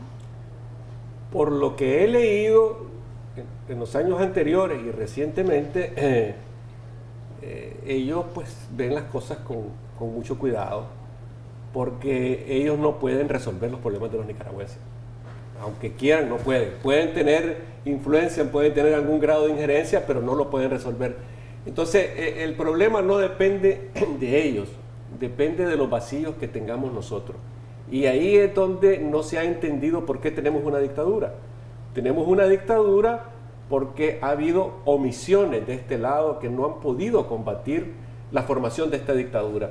Por ejemplo, el primer periodo, cuando el Frente Sandinista recuperó el poder en el 2007, el Frente Sandinista no tenía mayoría en el Parlamento y aún así logró gobernar y logró imponerse, porque en última instancia esta dictadura es producto de un fenómeno de facto, de un irrespeto de las leyes y de pasar por encima de las leyes, y no ha habido una pelea para que la ley prevalezca. Pero en ese irrespeto de las leyes han estado involucrados muchos partidos políticos y muchas personas que dicen o han dicho en el pasado ser opositores y que prácticamente han sido complacientes con el actual gobierno. Han sido partícipes incluso de levantarle la mano al presidente Ortega en un proceso electoral que recibió ciertos cuestionamientos en el pasado, por ejemplo. Es que, bueno, tendríamos que pasar hablando día y noche sobre este tema porque tiene que ver con la historia de Nicaragua, ¿verdad? No es casual que tengamos una nueva dictadura, porque esta dictadura tiene características similares a las del somocismo. Es más, supera la del somocismo en malicia, en perversidad y en represión. Supera el somocismo. Entonces, ¿por qué se instaló? Porque no hubo una contraparte que estuviera luchando con eso. Es sencillo. Ahora, forjar eso, esa ha sido la gran pelea ahorita, forjar. Y yo creo pues que hay grupos que sí han tenido claridad, aunque no son los más influyentes, han tenido claridad y han dado la pelea, y creo que la pelea siempre se tiene que seguir dando. Lo importante es decirle a la ciudadanía, no nos quejemos, busquemos cómo abrir esto, cómo pelear, cómo que la reforma sea lo más amplia posible para garantizar que la gente vaya a votar. Por ejemplo, miren, el tema de la reforma. Hay tantos aspectos a discutir. Voy a mencionar uno, el de los delitos electorales. Ustedes se acuerdan del conflicto que hubo con don Enrique Bolaños, que lo acusaron de delitos electorales y se planteó que lo iban a destituir por eso, y hubo un conflicto muy grande, pero era una presión para obligarlo a negociar a don Enrique y lo doblegaron, pues en última instancia lo doblegaron. Eso que no estaba contemplado en la ley electoral, ahora lo están contemplando. ¿Qué significa? Que si encuentran delitos electorales y ya sos candidato electo, podés ser destituido. Eso no es correcto. Los delitos electorales tienen que revisarse en el periodo de la campaña, y la Fiscalía y todos los órganos del Estado tienen que estar pendientes que no haya delitos electorales, y una vez que ya se da la votación y hay electos y ya se proclamaron los electos, no se puede destituir a nadie, porque los candidatos electos pertenecen a la voluntad popular, no a una institución que se llama Consejo Supremo Electoral, que te puede aplicar o te puede abrir delitos electorales por cualquier pretexto, como ya conocemos que ocurre en Nicaragua, y de repente ese sea motivo para la destitución de diputados que sean críticos y que de repente tenga una recomposición de la Asamblea Nacional. Porque lo que está en juego no es solamente el cambio de gobierno, lo que está en juego en realidad, el centro de todo es quién va a controlar la Asamblea Nacional en el futuro. Que de ahí dependen prácticamente todas las leyes. Exactamente, el nombramiento de los funcionarios. El Ejecutivo puede mandar iniciativas, puede vetar incluso, pero todo lo que es el marco legal y la composición depende de la Asamblea Nacional. Y además la Asamblea Nacional puede destituir hasta ministros. Correcto, y ahí la importancia también de esta Asamblea Nacional actual, hablemos de ello, que han sido fuertemente criticados los partidos políticos que tienen presencia en este momento en la Asamblea Nacional. ¿Qué rol tendrían que estar jugando ellos? ¿Están haciendo un buen rol o definitivamente la mayoría de grupos que los tildan de que le hacen el juego al gobierno tienen la razón? Bueno, la verdad es que como los procesos electorales últimos no han sido transparentes y han habido denuncias de fraudes electorales, las representaciones parlamentarias se debilitan. De por sí son muy débiles, porque realmente si sumamos todos los diputados que no son del Frente Sandinista, tenemos apenas como 15 o 20 diputados, y la mayor parte están en manos del Frente Sandinista, pues tiene más del 60% de los votos. Entonces, de entrada, eso es un factor de debilidad de los diputados. Y lamentablemente tampoco juegan su papel, porque no los vemos en la pelea, luchando para que no cierren las empresas, luchando para que haya subsidio económico para las empresas que están ahogadas por la pandemia. No vemos que estén planteando los problemas de la ciudadanía. Entonces, por eso la ciudadanía ve la Asamblea Nacional como algo allá, y los problemas del día a día, de llevar la comida a la casa, es lo que más le preocupa a la gente. El discurso que han dicho siempre es que son pocos en la Asamblea Nacional y la mayoría son del Frente Sandinista, que hay alrededor de 69 diputados. En el caso de la oposición se ve visible al menos entre 14 y 15 diputados que han hecho el rol de la oposición ahí en el plenario, pero realmente ese discurso que ellos dicen pueden hacer poco o pueden hacer mucho teniendo minoría de diputaciones en la Asamblea Nacional contra la aplanadora Frente Sandinista. Es que ese es el problema. Cuando ya el Frente Sandinista obtuvo mayoría calificada de diputados, más del 60%, el resto de la oposición, por más que brinque, berree, pelee, no puede hacer nada. Porque han hecho propuestas, iniciativas y que prácticamente han quedado solo en la tubería de la Asamblea Nacional. Eso es lo que la ciudadanía debe estar ahorita, ojo al Cristo. No solo es el cambio de presidente, son los diputados. Por eso es que ha habido pleito enorme entre la coalición y el otro bloque de la alianza por las diputaciones. Exactamente. Porque cada quien busca cómo controlar los diputados, porque aunque sea electo el presidente, lo que vas a tener es un control de la Asamblea Nacional. Bonifacio, para ir finalizando esta entrevista, me gustaría que usted recomendara a los precandidatos cuál debería ser ese rol que ellos deberían de estar desempeñando justo ahora, y esa propuesta de nación que incluya justicia, que incluya condiciones habilitantes para el proceso electoral y que incluya también el después de las elecciones, una vez llegando al poder. Es decir, ¿podrían ellos tener a una Nicaragua estable? ¿Podrían ellos tener a una Nicaragua encaminada justamente a que el presidente de la República electo, que suponiendo sea de la oposición, no sea nada más una figura, sino que tenga voz y voto y un respaldo en la Asamblea Nacional, o no pase en Nicaragua lo que usted citaba, que pasó con el doctor Arnoldo Alemán, que años después o meses después incluso está negociando con el gobierno? Lo primero es ganar. En ese caso sería oposición. Lo primero es ganar las elecciones. Y para ganar las elecciones, cualquier candidato tiene que tener un discurso que convenza a la gente y que refleje los problemas de la gente. Aquí hay problemas muy serios ahorita. Tenemos una crisis económica que está reventando a la familia, hay mucho desempleo, los pequeños negocios a duras penas sobreviven, hay mucho endeudamiento de las personas, los pequeños productores en el campo sufren con los precios. Entonces, para ganar las elecciones necesitamos la reforma electoral que sea lo más profunda posible, que haya una candidatura que plantee los problemas de la gente y después que cumpla con los problemas de la gente. Entonces, la verdad es que es una pelea permanente esto, pues, es una pelea permanente. Gracias, Bonifacio, por habernos acompañado acá en Acción 10 en la mañana. Vamos a ir a una pausa comercial. Al regresar, Juan Sebastián Chamorro, precandidato, que ya se ha inscrito en la plataforma de la Alianza Ciudadana.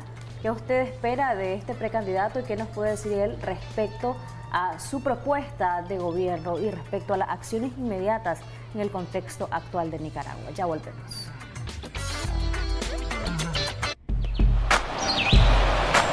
Ya regresamos con Acción 10 en la mañana.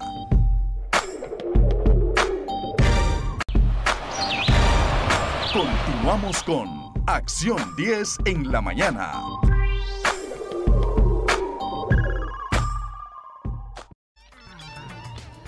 Muchas gracias por continuar en sintonía de Acción 10 en la mañana. Continuamos en el segmento Debates y Soluciones y esta mañana nos acompaña Juan Sebastián Chamorro.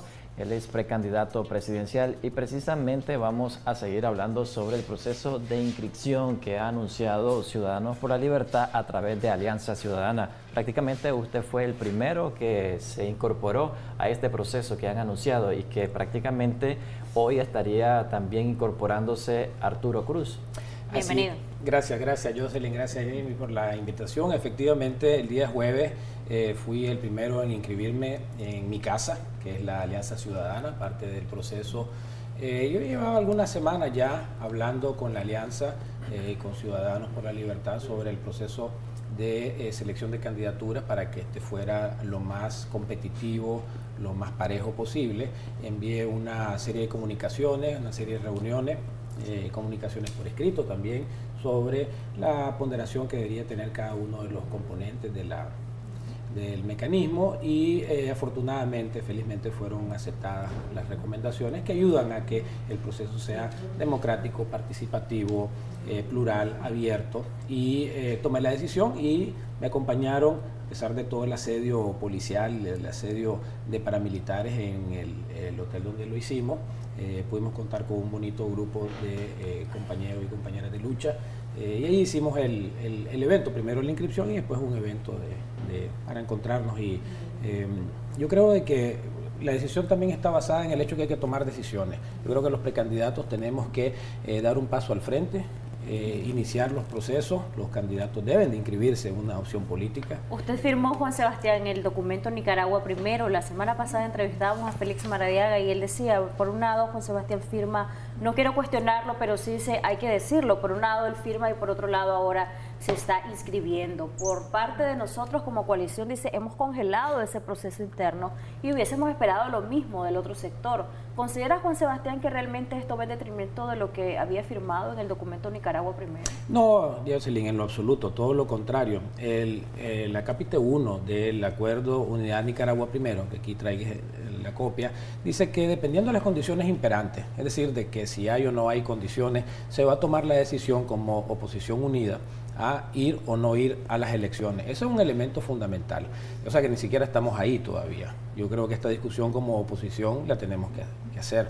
Yo en lo personal creo de que sería una pérdida de oportunidad no participar. Esa es mi opinión personal, pero puede haber un debate sobre eso. Y luego, en el capítulo 2 decíamos de que si la decisión es ir a las elecciones, los candidatos nos comprometemos a someternos a un proceso, esto lo dice el capítulo 2, a un proceso abierto, democrático, plural, participativo, y por eso es de que yo tenía las comunicaciones con Ciudadanos por la Libertad para asegurarme que ese proceso, la capítulo es bien genérico, no dice tiene que haber un proceso entre esta organización y esta otra organización, sino que sea un proceso plural y abierto y participativo. Yo creo que más bien refuerza el hecho de que tengamos procesos que además son muy parecidos. Las encuestas, ahí vamos a estar todos los candidatos, los debates igualmente, de tal manera de que yo creo que este es más bien un paso adelante y le corresponde así como a los demás candidatos están inscritos en la Unidad Nacional, en el PRD, en Movimiento Campesino, igualmente hice yo lo.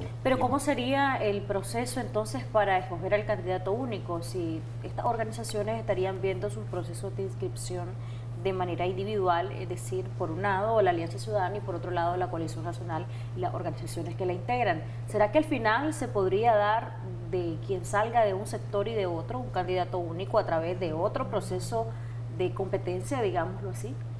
Yo creo que esa solución la veo un poco más difícil porque implicaría que una de las dos organizaciones queden por fuera. Y aquí lo que se quiere, Jocelyn, es que precisamente haya una comunicación, una negociación política donde pero podría quedar la otra como fórmula presidencial. Es que lo que yo creo que a lo que yo estoy apostando es de que estos procesos de participación abierta, ciudadana, puedan llevar a una negociación política entre los bloques opositores y ponerse de acuerdo en una negociación política y no necesariamente llegar a una competencia al final del tiempo, porque eso sería muy, muy peligroso. Yo creo que lo que hay que hacer es sentarse. Fíjate que una de las cosas que no se ha hecho es ni siquiera sentarse. No se han sentado las organizaciones, es decir, ni siquiera es que se han dicho, pues mira, no estoy de acuerdo en esto, no estoy de acuerdo en lo otro, es que Jocelyn, ni siquiera se han sentado. Pero ¿cuál sería, Juan Sebastián, ese proceso? Ahí me ayuda a comprenderlo y a nuestra audiencia también. ¿Cuál sería la finalidad de este proceso de sentarse y de negociación si cada organización va a avanzar por su lado en la inscripción y en la elección de su candidato? Lo veo como un proceso paralelo. Cada organización sabe el peso que tiene político, el respaldo que tiene. Yo lo dije en la inscripción, yo considero que Alianza Ciudadana es la que tiene más probabilidades de contar con el mayor apoyo de los nicaragüenses en las urnas, con sectores importantes de la sociedad nicaragüense. No estoy con esto menospreciando al otro bloque, ni mucho menos, creo que tiene un peso específico y lo que se tiene que sentar es para precisamente una negociación política para determinar cuáles son estos pesos de cada una de las organizaciones, pero el problema es de que no se han sentado siquiera. La discusión es de que si es en el hotel tal, si es con Denis Martínez de garante y de comisión, entonces se le están poniendo muchos peros al proceso de negociación y yo creo que con esto de la inscripción que se están haciendo y ya se están poniendo las fichas sobre sobre el tablero, creo que se está agilizando el proceso. Yo decía, el día de la inscripción nos está quedando poco tiempo y tenemos que pasar a las acciones concretas. Una acción concreta específica es la negociación política, pero hay que sentarse. Decía Félix Maradiaga en su entrevista que vino la semana pasada de que ellos como precandidatos están dispuestos a abordar el tema de la unidad, o prácticamente que si fuera hoy la unidad ya lo harían, pero dice que lo que está trazando son los procesos internos de los partidos políticos, de los movimientos y de las organizaciones. ¿Realmente eso está ocurriendo a lo interno de cada grupo? Yo creo que sí, es decir, yo lo he sostenido de que mi objetivo como precandidato es ser el precandidato que lleve a la candidatura única de la oposición. Yo estoy trabajando por la unidad de toda la oposición y ser ese candidato único como lo establece el Acuerdo Unidad Nicaragua Primero. Y es precisamente lo que comentaba anteriormente, de que estas negociaciones internas que deben de darse no se han dado, por el motivo que haya sido, ¿verdad? Entonces yo creo que nos estamos quedando sin tiempo y este tiempo es muy importante aprovecharlo al máximo para que no nos agarren desprevenidos. La dictadura ya se está preparando con sus estructuras territoriales, con su defensa del voto, con sus elementos internos, y nosotros tenemos que hacer exactamente lo mismo. La unidad no es el fin en sí mismo, sino es una herramienta para poder enfrentar a la defensa del voto frente a un escenario sumamente difícil. La dictadura siempre, Ortega siempre se ha robado votos, siempre se ha robado votos, y en este momento sabe que la tiene perdida, porque es minoría, y va a tratar de robarse lo más posible. Por eso yo decía, una cosa muy importante es el voto masivo, la participación masiva. Así como hubo una marcha el día 30 de mayo, ese día los nicaragüenses salimos, centenares de miles, así pienso yo que debe ser el 7 de noviembre. Centenares de miles de nicaragüenses acudiendo al centro de votación. Juan Sebastián, para esto de que salgan masivamente los nicaragüenses a votar, hay aspectos importantes como la credibilidad en el árbitro, en este caso el Consejo Supremo Electoral, pero también la credibilidad en los candidatos, en los grupos de oposición. ¿Considera, Juan Sebastián, que tienen la suficiente credibilidad en este momento o que todavía hay que trabajar en ello para que la población nicaragüense salga masivamente a votar? Mi campaña se concentra en el concepto de la motivación que te da la esperanza. Nos mueve la esperanza de una Nicaragua nueva, de una Nicaragua democrática, justa, participativa, donde estemos todos los nicaragüenses en crecimiento económico, con justicia, con equidad social. Yo creo de que si nosotros somos capaces de imprimirle a la población nicaragüense esa esperanza y hacemos ver hacia adelante, ¿para qué es lo que estamos acá? Estamos acá para la construcción de un nuevo país. Yo creo de que eso movilizará a la gente, a pesar del árbitro, porque el árbitro va a estar en contra de nosotros, tenemos que asumirlo. Ojalá se pueda balancear, ojalá se puedan incluir magistrados del Consejo Supremo Electoral que sean honestos, pero siempre va a haber algunos de los que tienen ellos haciendo su trabajo, siempre va a haber una estructura de fraude, y entonces este tema de la motivación y de la participación masiva es el único antídoto contra ese veneno. Pero ¿considera, Juan Sebastián, que la oposición es creíble cuando por años lo hemos escuchado hablar del tema de la unidad, de luchar por Nicaragua, y ni siquiera han logrado la unidad? Bueno, hay que ver el proceso final. Aquí lo importante eso le decía, tienen que trabajar en ello, en ese proceso. Así es, y estamos trabajando en ello, y por eso decía en mi inscripción de que hay que precisamente ya armar el tablero como debe estar para que podamos efectivamente, el resultado final de acá, Jocelyn, es ir unido en el proceso electoral. Una casilla única, considero es la de Ciudadanos por la Libertad, en alianza electoral, evidentemente, con las demás fuerzas políticas, para que enfrentemos a este mal mayor que es la dictadura. Nos pregunta don Edwin Carcache, nos envía una pregunta para usted, Edwin Carcache padre, ¿verdad? Pregúntele a Juan Sebastián cuáles han sido los mecanismos que han puesto a disposición de las demás fuerzas democráticas para buscar la unidad e ir en un solo bloque con un solo candidato. Mira, yo creo que aquí la herramienta fundamental es la negociación política, y esto ha hecho falta. Creo yo que es importante la madurez y el desprendimiento y la generosidad que tiene que haber de parte de las organizaciones políticas, porque el mal mayor es vencible solamente si hay unidad, pero esta unidad es un instrumento, no es el fin, no lo veamos Jocelyn, como la única forma y ya con eso lo vencemos. No, tenemos que, además de unirnos, motivar a la gente. Por eso es que yo no me quedo con los brazos cruzados ni esperando de que la unidad venga y nos caiga del cielo. Hay que trabajarle. Y parte de la unificación que tiene que haber de todos los de todas las fuerzas opositoras es precisamente mostrarle opciones de solución a los problemas de la ciudadanía nicaragüense. Por eso es que en mi plan yo tengo el pilar de justicia, de ley, que nadie puede estar encima de la ley, el pilar de crecimiento económico, que es el principal problema que sufren los nicaragüenses, y tengo soluciones concretas, específicas, y el tercero tiene que ver con la política social, salud, educación. Es decir, los precandidatos tenemos que hacer nuestro trabajo. Yo soy el único que tiene un plan que lo ha consensuado y consultado con la sociedad nicaragüense en las últimas 8 semanas. Usted dijo algo muy relevante, Juan Sebastián. Pero solamente quiero terminar la idea. Lo que te decía Jocelyn es que estos planes forman parte del quehacer político. Entonces, nosotros como precandidatos tenemos que tomar acciones, presentar cuáles son nuestros planes de gobierno, ir a los debates, someternos a encuestas, someter en inscripciones y además tener comunicación con los demás sectores de la sociedad. Dijo algo muy relevante, uno de los temas más sensibles para la ciudadanía, y es el tema de la justicia. La Asociación de Madres de Abril precisamente se referían a los precandidatos y decían ellas, todavía no hemos sentido con ninguno de ellos, con ninguna de las opciones que realmente representan los intereses de la ciudadanía y esa demanda de justicia que tenemos.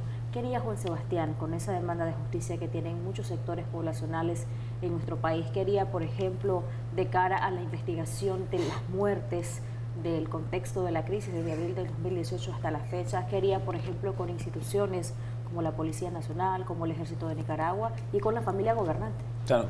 Bueno, en primer lugar, con este tema de la justicia, felizmente, afortunadamente, yo el día antes, unos 2 días antes de que se diera el comunicado, había efectivamente hecho pública que mi posición sobre el tema de la justicia era la posición de la Asociación de Madres de Abril, y que en mi plan de gobierno, que puede ser bajado de juansebastian.ch, ese es el sitio web juansebastian.ch, ahí está escrito desde hace 8 semanas de que no habrá impunidad alguna, de que tiene que haber justicia, que nadie puede estar encima de la ley.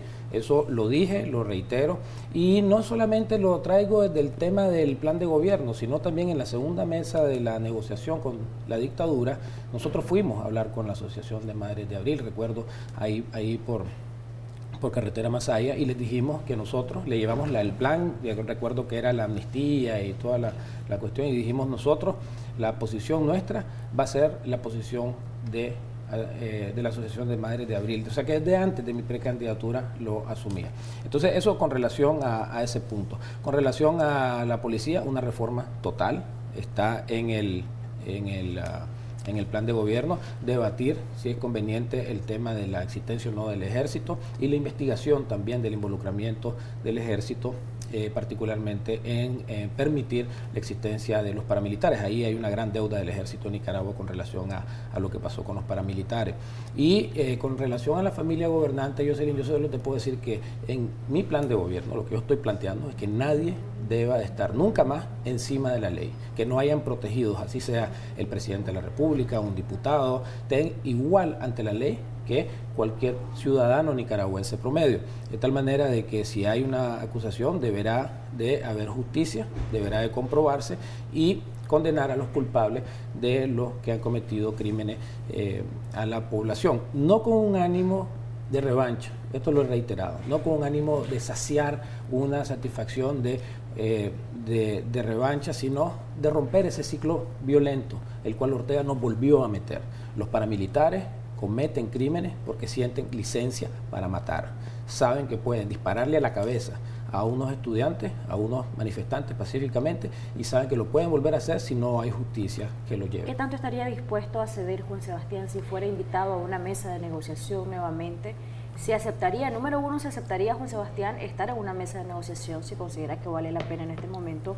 ¿Y qué tanto estaría dispuesto a ceder? Hemos escuchado términos, Juan Sebastián, como aterrizaje suave, como salida digna, un término utilizado por su prima Cristiana, que es también precandidata.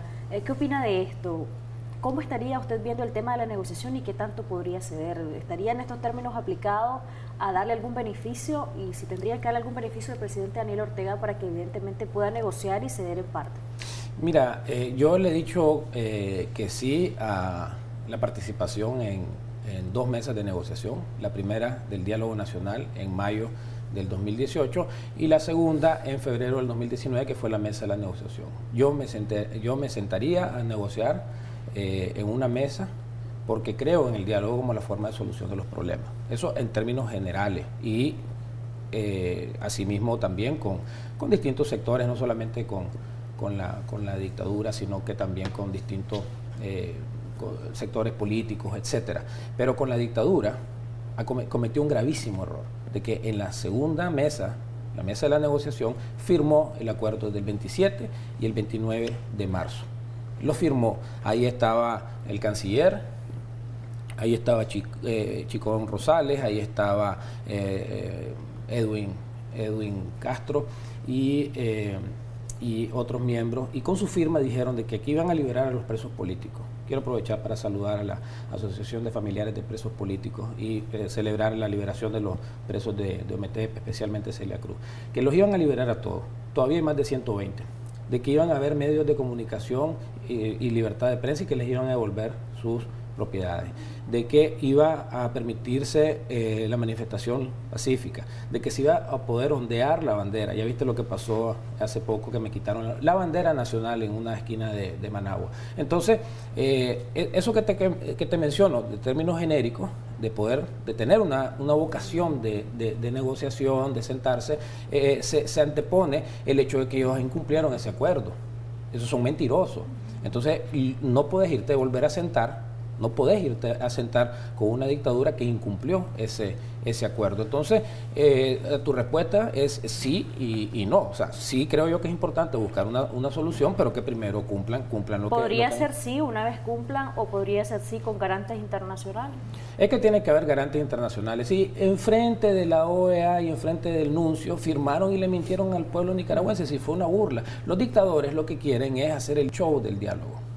Entonces se sientan, hacen una mesa, negociemos, hablemos esto y todo, y al final no lo hacen, y al final no cumplen lo que tienen que cumplir. Entonces, y con garantías internacionales. Y esto fue en la segunda mesa de la negociación, y les valió poco burlarse del representante del Santo Padre y del representante del secretario general de la OEA. Yo estaba ahí y yo vi ese incumplimiento. Entonces, tampoco pues hay que hacerle el juego a la dictadura en ese sentido. Si habría una voluntad sincera de diálogo, de avanzar en esto, comenzarían cumpliendo esos acuerdos, liberando a todos los presos políticos que tienen que liberarse, porque no hicieron nada, están injustamente presos, devolverle los activos a los medios de comunicación que se los robaron descaradamente, y todos los elementos que están, el regreso de los exiliados. Es una lista, sobre todo el acuerdo del 29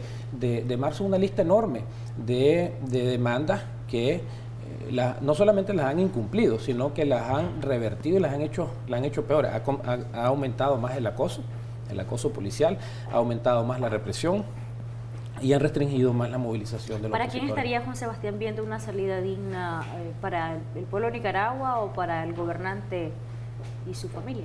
La solución que tiene que haber acá es justicia, y la justicia debe ser imparcial. La justicia hace su trabajo, encuentra evidencia, encuentra culpables y los condena, para que haya además verdad. ¿Quién disparó? ¿Quién mandó a disparar? Para que haya reparación. La sentencia tiene que ir acompañada de una reparación moral, reputacional de la víctima, también material, y colocar a la víctima en el centro de la... ¿Se puede incluir también a los sectores de oposición que han sido señalados también de ejercer algún tipo de violencia? Es que, como te digo, la justicia tiene que ser impartida de manera imparcial, porque si ya no podemos a decir que este sí y este no, entonces tenemos que ser parejos, y lo mismo aplica para el presidente. Cuando sea el presidente de la República, yo me voy a someter a las leyes, voy a ser un ciudadano más sometido a las leyes, y voy a esperar que todos los miembros de mi gabinete y todos los diputados estén sometidos a las leyes. Entonces es una salida sin adjetivos, es una salida de justicia imparcial la que debe darse. Bueno, ¿qué haría en el caso de ganar la presidencia Juan Sebastián Chamorro? Vemos que el presidente Ortega ha reiterado en varias ocasiones de que ellos estarían gobernando desde abajo. ¿Cómo sería o cómo se visionaría Juan Sebastián Chamorro gobernando con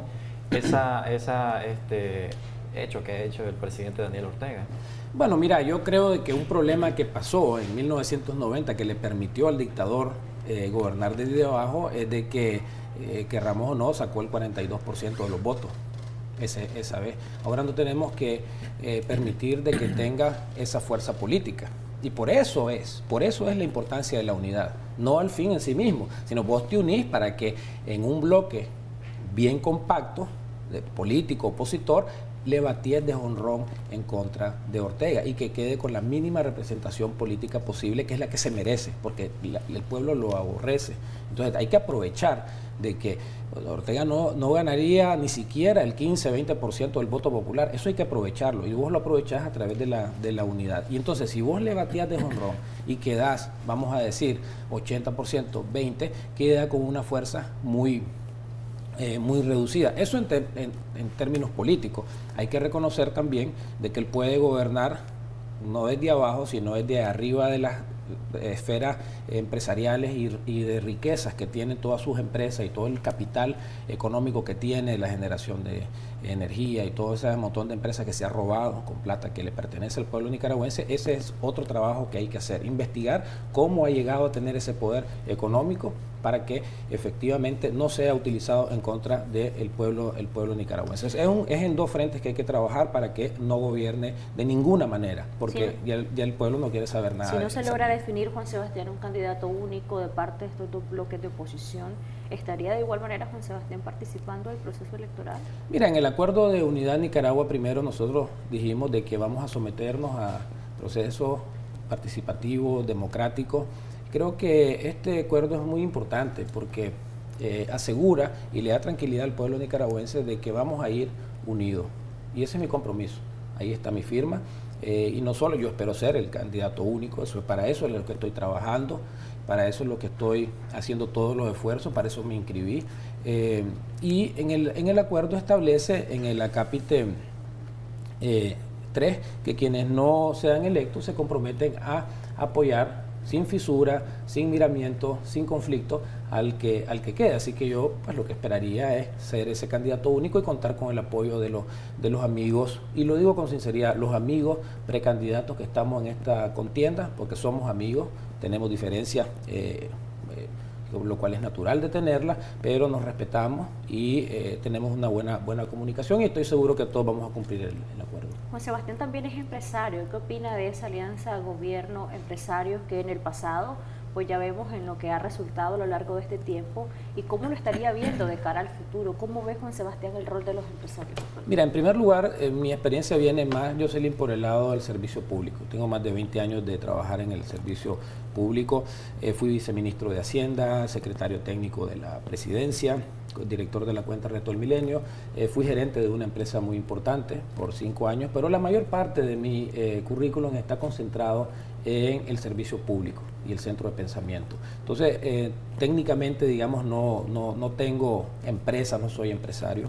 Obviamente creo en la importancia del sector privado como el motor del crecimiento económico, por eso que el segundo pilar de mi plan de gobierno hace mucho énfasis en cómo generar empleo. Yo sé qué son las políticas que hay que hacer para generar el empleo. No hay que satanizar el hecho de que los gobiernos hablen con el sector privado. Mi gobierno, yo voy a tener una comunicación fluida con el sector privado, con los sindicatos, con los sectores sociales. Vamos a reactivar el COMPE, eso está en el plan, para tener ese diálogo que es necesario.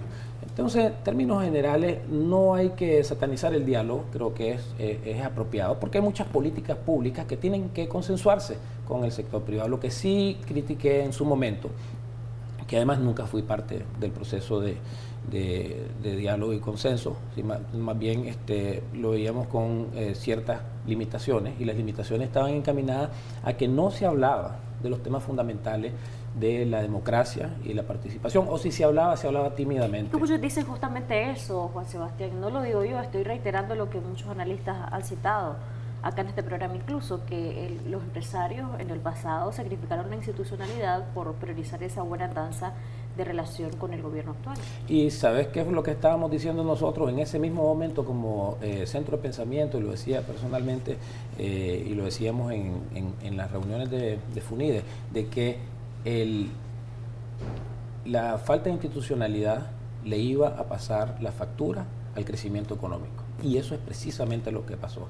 Por no hablar de manera más contundente en el tema institucional, el crecimiento económico se convirtió de positivo a negativo por ya el tercer año consecutivo. Entonces nosotros, y está el registro, o sea que nosotros criticamos ese componente, no el componente de sentarse a hablar, que yo creo que, como lo digo y lo reitero, yo me voy a sentar con el sector empresarial, pero cuando se habla del país se tiene que hablar de todo, de economía, de leyes, de institucionalidad, de observación electoral, de reformas electorales, de política social, y omitir temas de discusión fue un grave error. Y esto el gobierno sabía que no quería hablarlo, y lo decía personeros en este diálogo, en esa mesa de diálogo. Recuerdo que las declaraciones que hacían era: déjennos a nosotros la parte política y ustedes vean la parte de generación de empleo. No, la generación de empleo tiene que ver con la parte política. Por eso es que mi plan de gobierno está integrada a las tres cosas. Si no hay institucionalidad, si no hay respeto a las leyes, si no cambiamos esta política, de esta acción, esta costumbre que podemos estar encima de la ley y que todo es a través del amiguismo, de los privilegios, las élites, personas que puedan simplemente con influencia hacer forzar política, no vamos a salir adelante. Por eso es que hay que ser tajante en que nadie puede estar encima de la ley. Para terminar con este tema del sector empresarial, hay muchos que han dicho los empresarios tienen una deuda con Nicaragua. ¿Qué opina Juan Sebastián? ¿Será que el sector empresarial ya ha venido saldando esa deuda o debe continuar saldándola? Yo creo que mientras exista una dictadura como la que tenemos, todos tenemos que asumir nuestras responsabilidades. Yo personalmente no estaba involucrado en política anteriormente, por tanto me siento responsable de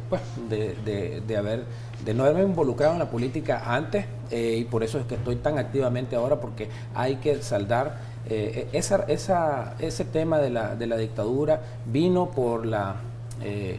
digamos, por todo esto de haber permitido que poco a poco se montara Daniel Ortega, la desunión que hubo en el 2006. Yo creo que aquí lo que tenemos que ver es no quién es responsable de qué, ni qué es lo que tenemos que hacer para redimirse, sino de aquí para adelante. De aquí para adelante tenemos que cambiar.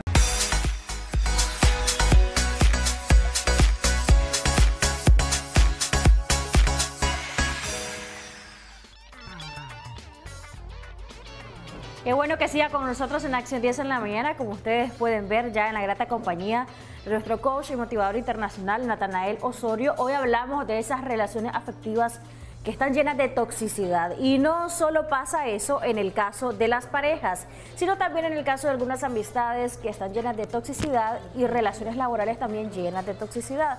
¿Cómo poner un punto final? Ya vamos a hablar un poco con Natanael Osorio acerca de este tema, siempre recordándoles a ustedes que pueden participar de este segmento enviando, por ejemplo, sus audios, que más adelante los vamos a tener habilitados, pero de igual manera llamando al 2222-7808 para que usted pueda hacer sus preguntas y aportes al tema. Hoy está muy de moda ese término, qué tóxica, qué tóxico que sos.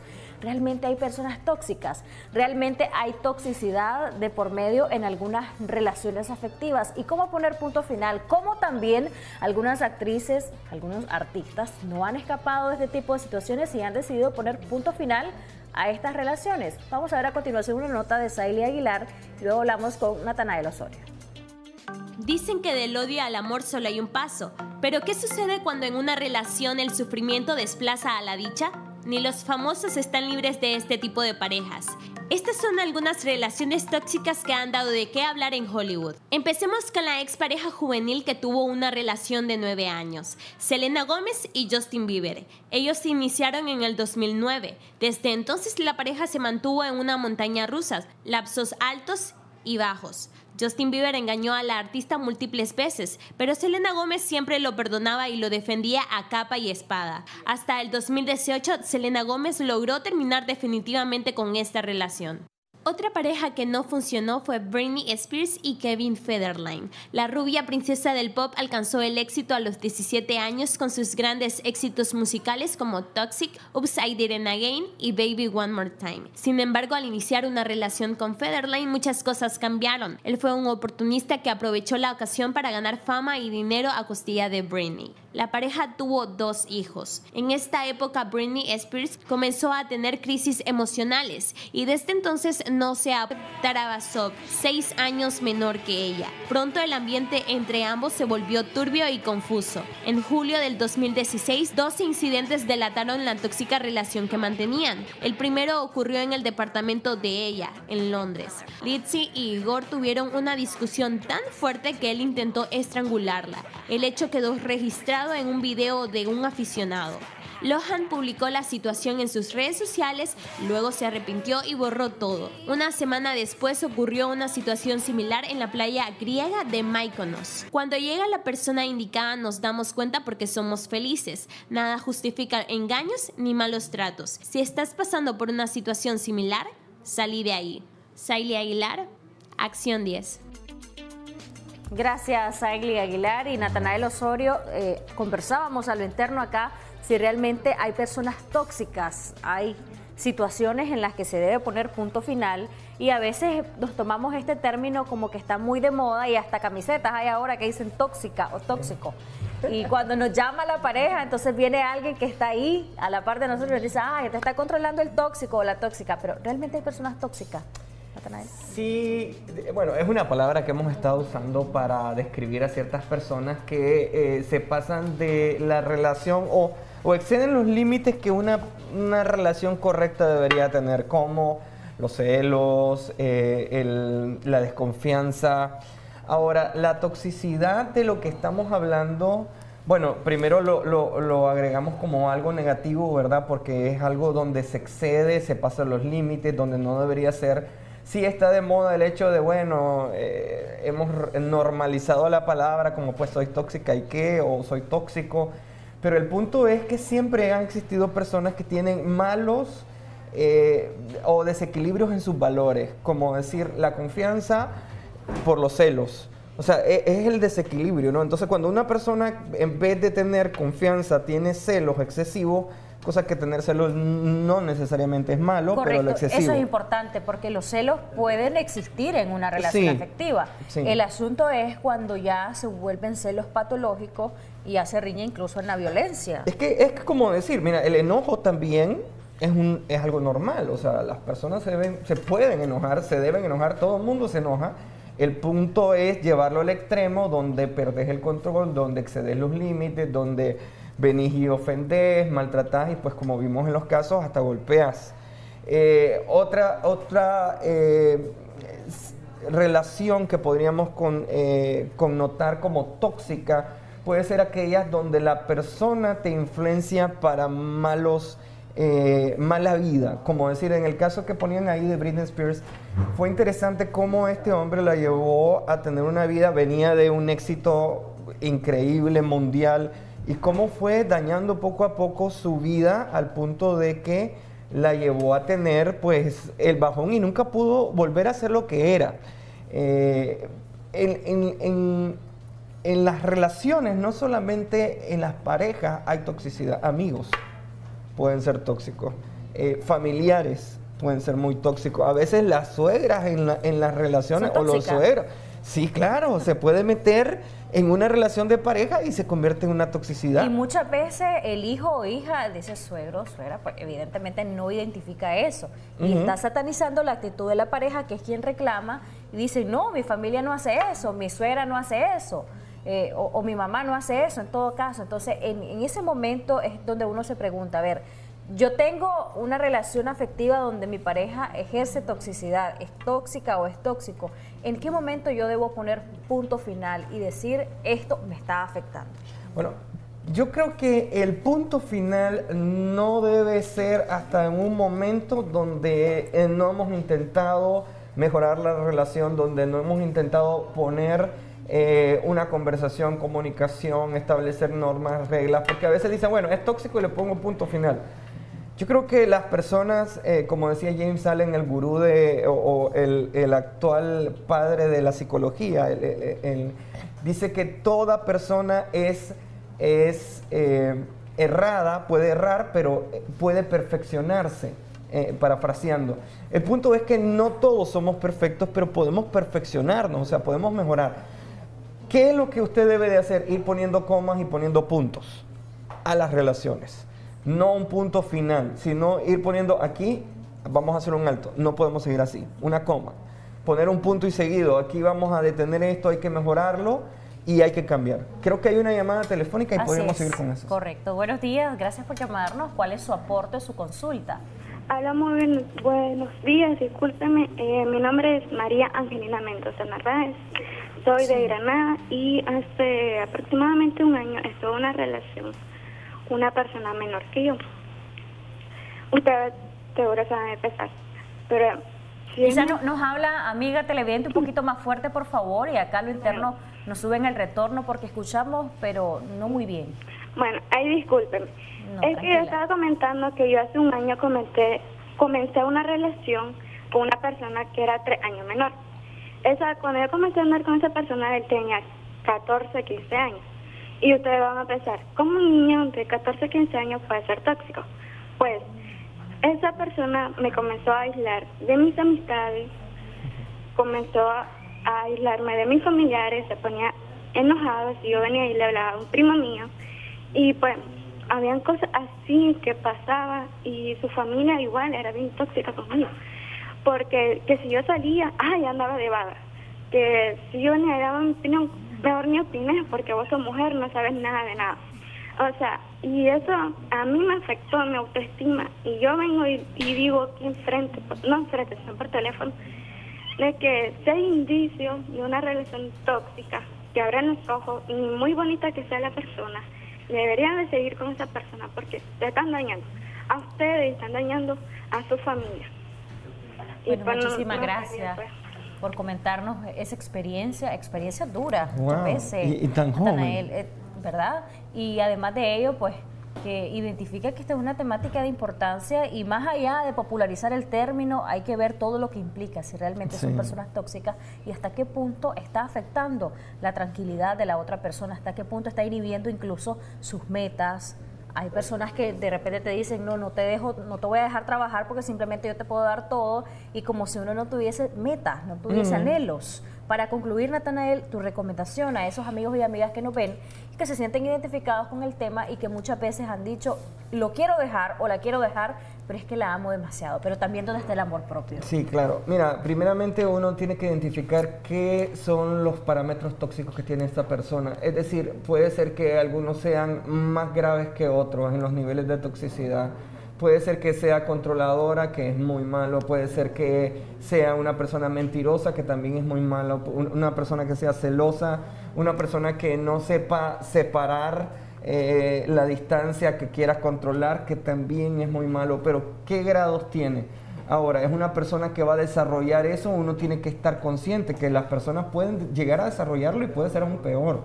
Entonces, uno tiene que ver cuál es la proyección que tiene esta persona, porque si es para empeorar, uno tiene que comenzar a tomar medidas claras, rápidas, entre más pronto las haga, mucho mejor. Y ahora, si es una persona que tal vez viene de un trasfondo negativo, pero por el tiempo ha demostrado que viene a ser mejor o que va cambiando, pues uno puede tomar el tiempo para darle que esta persona cambie. Tenga mucho cuidado, toma las precauciones, analícese y comience a comunicarse con su pareja o con la persona que está haciendo así y no se deje llenar, porque eso es lo peor que puede pasar. Cuando una persona tóxica nos contamina. Una manzana podrida daña las otras manzanas. Ya cuando está en detrimento de nuestra buena andanza, de nuestra personalidad y de nuestras metas, hay que poner un alto. Gracias, Natanael, por habernos acompañado en pantalla. ¿Cómo te pueden contactar nuestros amigos y amigas? Al coach internacional Natanael Osorio. Muchas gracias.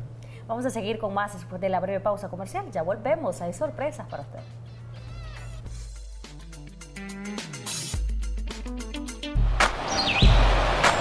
Ya regresamos con Acción 10 en la mañana.